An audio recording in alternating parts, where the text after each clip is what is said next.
So I think the first important step to take here is to lead with value. So instead of jumping straight into a consultation, give people a way to learn from you first. Trust me, this will make a world of difference and save you from chasing clients that aren't ready to buy yet. I'm Sylvia Garibaldi, founder and CEO of a well-established marketing training and done-for-you services company, tailored specifically for the modern legal and financial professional worldwide. While it's taken some trial and error to figure out which methods get the best results for professionals who are looking to grow their practices, fast forward to today, my team and I have nailed down and perfected a process that has helped so many of our clients consistently achieve outstanding results and create a legacy for their practices. I created the Serve First, Sell Later marketing podcast to give you simple, actionable, non-salesy, and results-driven marketing to grow your legal or financial practice like so many of our clients have. If you're a lawyer, mediator, financial, or divorce professional who is looking to become highly visible and wants to create a practice that makes an impact, then you're in the right place. Let's dive in. Hello, everyone, and welcome back to episode 115 of the Serve First, Sell Later marketing podcast. I'm your host, Sylvia Garibaldi. So I've been having a lot of conversations lately with lawyers, mediators, divorce professionals, and I keep hearing the same three questions over and over again. What should I actually be focusing on when it comes to my marketing? Why isn't this working for me, even though I feel like I'm doing a lot? And how do I turn any of this into actual clients? If I'm honest, most of the people I'm speaking to are not doing nothing. They are posting here and there, they're having conversations, they're attending events, and they're really trying. But it still feels inconsistent. It still feels unclear. And most importantly, it's not turning into the kind of clients or opportunities that they actually want. And that part that's really frustrating because after a while, you really start to question and you wonder, is it me? Am I doing the wrong things? Or is marketing just not working the way people say it does? So, in this episode, I want to simplify this for you. I want to walk you through what you should be actually focusing in on, why things might not be working the way you expected, and how to start turning your efforts into real conversations, real opportunities, and of course, real clients. Because this is really fixable. And it's just not usually solved in the way that most people think. So let's dive in. So I want to start with the first question. What should I actually be focusing in on? And this is where I see most professionals get stuck because there are just too many options and really not enough clarity around what actually moves the needle. So you hear things like, oh, LinkedIn, or you should be doing SEO, networking, referrals, webinars, social content. And it really starts to feel like you should be doing all of it all at once, right? But what ends up happening is this. You may post a few times on LinkedIn, maybe for a couple of weeks, or you may be posting on Instagram or Facebook and you do it sporadically. And then you get busy with client work and then it stops. You attend a networking event, you meet a few people, but there's no real follow up after that. And you have a great conversation with a referral partner, but months go by and nothing happens and you don't speak to each other again. So even though you're doing a lot, nothing is actually building on itself. And that's why it feels inconsistent and that's why it feels frustrating. So instead of trying to do everything, I want to simplify this for you in a very practical way. So there are three core areas that you really need to focus in on if you want your marketing to actually lead to clients. And the very first one is one that you hear me talk about a lot, and that is visibility. And when I say visibility, I don't mean posting once in a while or showing up when you have time.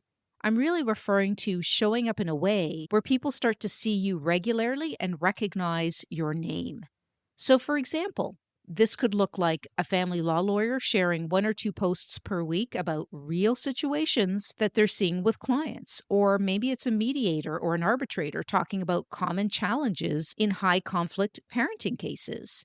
It could be a divorce financial professional explaining what people need to think about before making financial decisions during separation. And this is what keeps you top of mind because the reality is people can't refer you and they can't hire you if they don't consistently see you, right? I hope that's making sense. The second area is relationships. And this is especially important in your world because so much of your business will come from other professionals. Lawyers refer mediators. Therapists refer divorce coaches. Financial professionals refer lawyers. Most people misunderstand this. Relationships are not built from one meeting. They're built from ongoing visibility, connection, communication, conversation. So instead of thinking, oh, I met this person, hopefully they'll refer me, a better approach would be staying in touch with them, commenting on their content, inviting them to something that you're hosting, or checking in periodically in a natural way. So, for example, if you are running a workshop, that becomes a very easy reason to reach out and say, hey, I'm running a session on how arbitration works in high conflict situations. Thought of you because of your work with families. Happy to have you or anyone you think that might benefit. Now, you're staying connected, but you are also adding value. And the third piece, which is one that I think most professionals haven't really thought through, is your conversion path. So, in simple terms, this means what happens after someone finds you. Let's say someone is referred to you or they came across your LinkedIn profile. What do they see?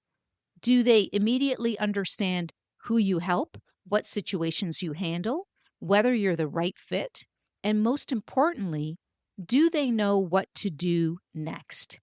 So by that I mean, should they book a call? Should they attend something? Reach out? Because if that next step is not clear, people will hesitate and they will not take action because when people hesitate, they often move on to something else.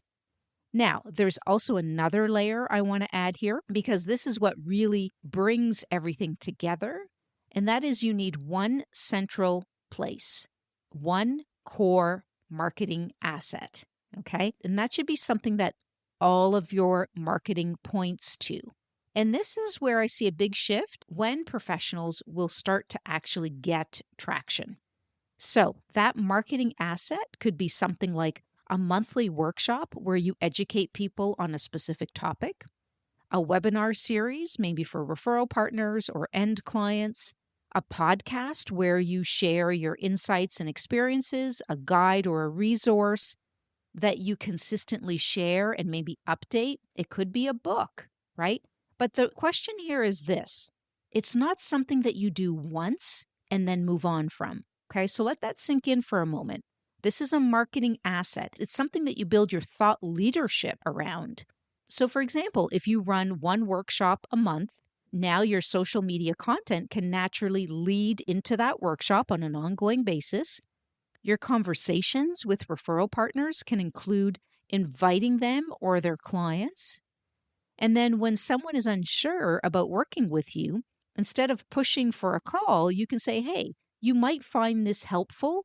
I run this workshop and I walk people through, what to expect in full detail so that now everything starts to connect, right? Instead of chasing opportunities, you're creating a place where they can come to you. And I think that's what's really important here. One strong marketing asset can do most of the lifting for your practice than 10 disconnected marketing activities. So when you're asking yourself what to focus on, don't overcomplicate it. What I want you to do is focus on being visible in a consistent way. So focus on building real relationships over time and make it very clear how someone can take the next step with you. And I think most importantly, having one central marketing asset that everything points to is going to be super important as well.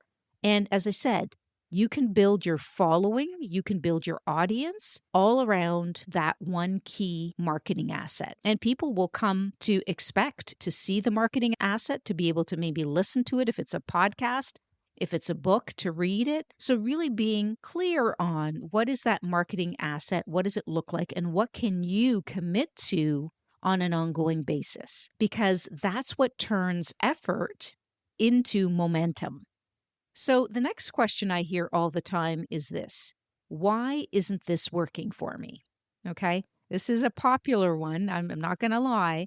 And this is usually the point where frustration really starts to show up for clients because, from your perspective, you're really not doing nothing. You are putting yourself out there, you are having conversations, you are trying to be more visible, but the results don't match the effort. So, can any of you relate to that?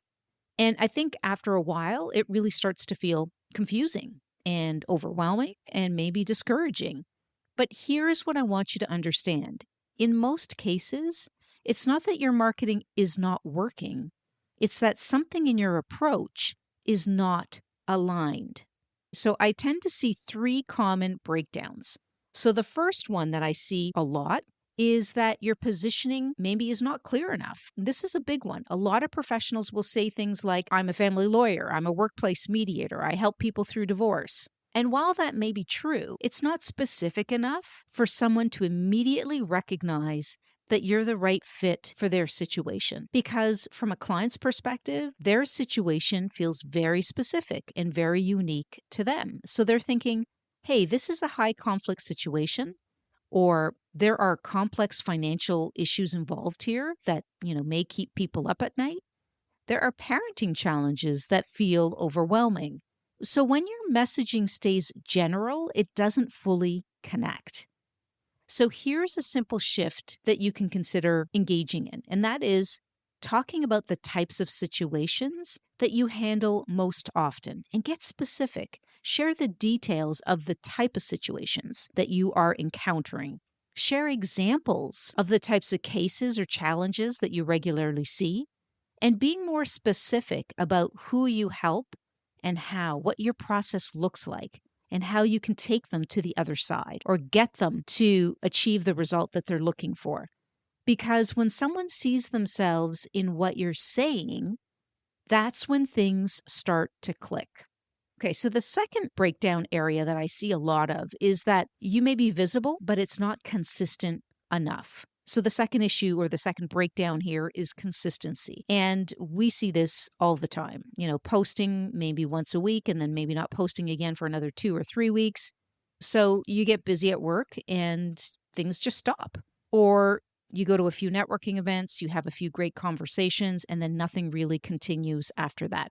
So what ends up happening is that you're always restarting, right? You're always restarting because you didn't finish the last thing or the last marketing initiative that you engaged in. And so when you're always restarting, it is incredibly difficult to build momentum. And what works much better is a simple, realistic process or rhythm that you're going to follow. So for example, if you know you can only commit to 1 or 2 social media posts a week, then just commit to that. Is it 1 or is it 2? Whatever it is, you need to commit to that number, okay?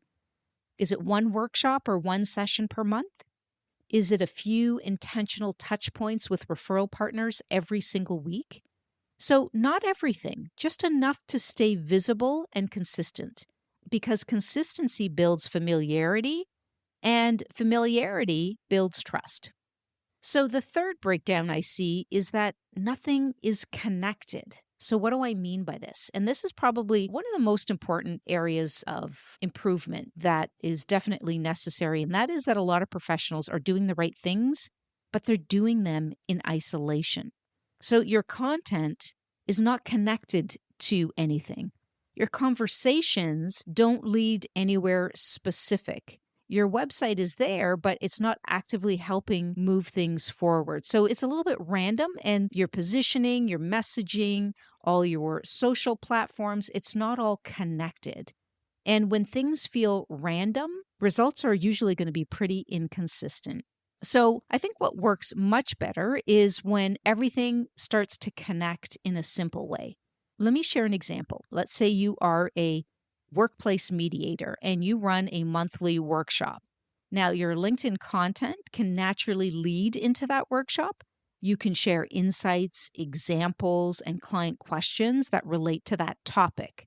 And so when you're speaking with referral partners, you have something very specific to invite them or their clients to. And it's something that's always going to come up.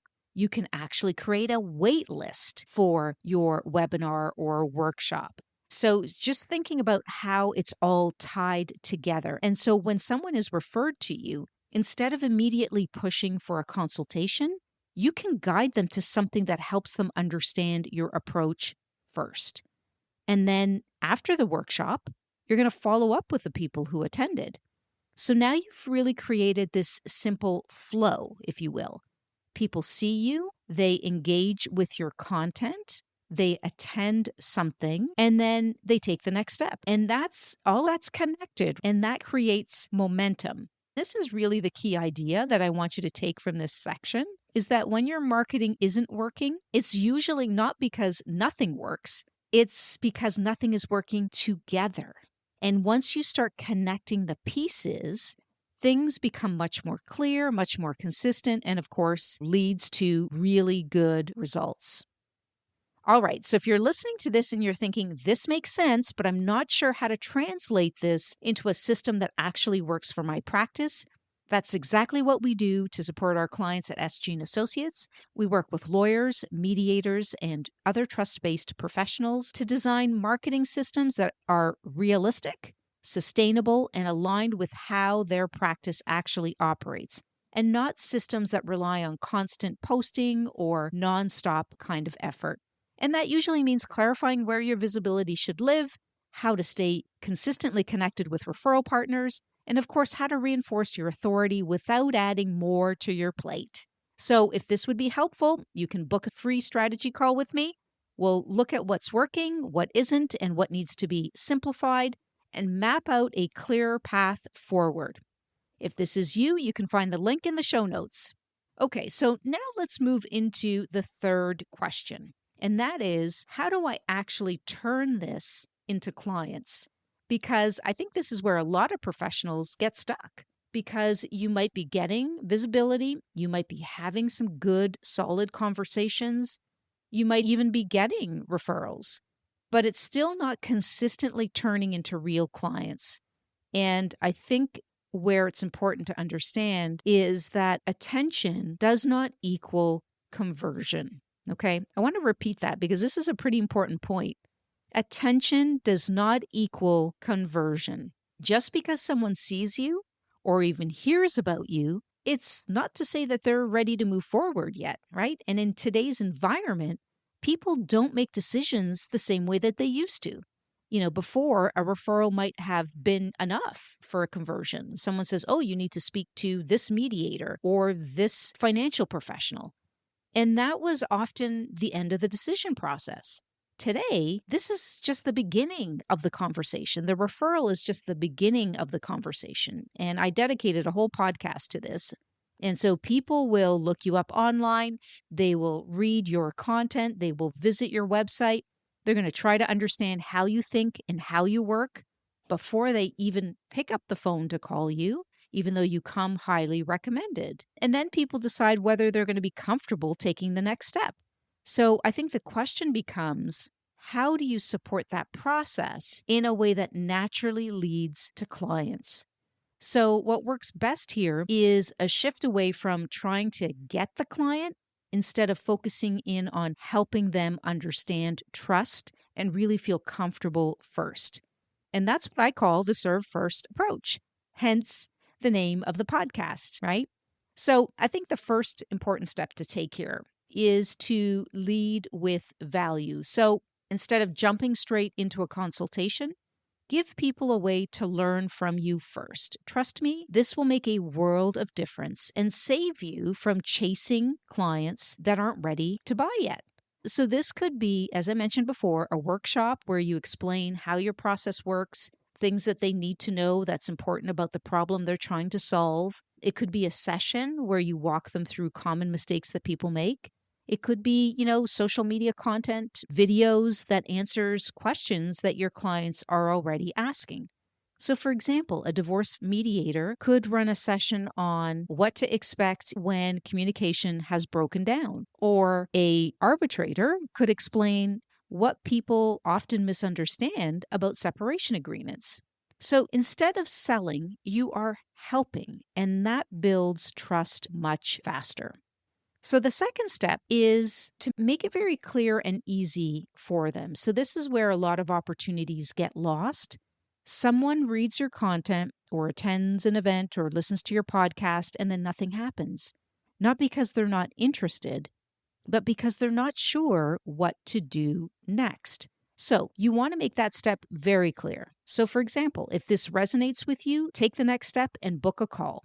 Or if you want to explore whether this is the right fit, here's how we can start. So explain what that starting process is going to look like. Download this guide or, whatever the step needs to be. It's simple, it's clear, and it's easy to act on. So step number 3 is following up consistently. And this is really one of the biggest gaps I see a lot. Once again, you do all the important work, you have the conversations, you have people attend a workshop, someone engages with your content, and then there's no follow-up. Or it just feels very light. But most people don't make decisions immediately because they need a bit of time to process the information. And sometimes it just takes a reminder, right? So the follow up might look like sending a message after a workshop or sharing a relevant resource or checking in after an initial conversation, and not in a pushy way, but in a thoughtful, helpful way. So, for example, I was consulting with a client who delivered a webinar, and one of the key things we talked about was, hey, the link that you provided in the workshop for them to attend a session with you, a customized one-to-one session, that link needs to be sent as a follow-up after the webinar or workshop.